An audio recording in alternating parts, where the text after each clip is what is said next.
Hello everybody.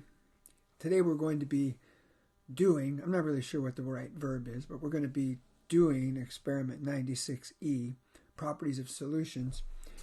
I want to give you the big picture as I always do. Basically we're going to say, well, we're looking at how the properties of a solution compare to the properties of a pure solvent. Specifically we're going to be looking at boiling points and freezing/melting points.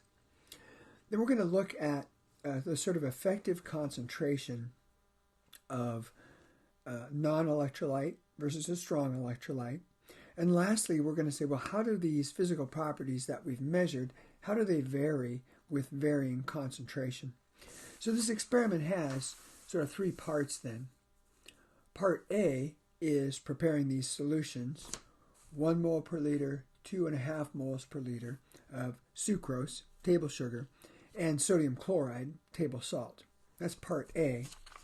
Part C, is to find this melting/freezing point. Basically, you're going to take a sample of that solution, mix it with ice, and find the lowest temperature we can get. And lastly, the boiling point. We're going to heat each of those solutions up until we get a good boil going and record that boiling temperature. That data, just to clarify, that data all goes into table 1. You're going to calculate the masses required to make those solutions.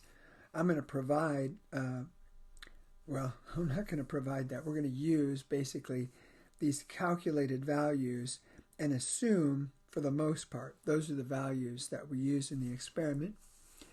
Part C data goes right here, freezing point, melting point, and part D data goes right here.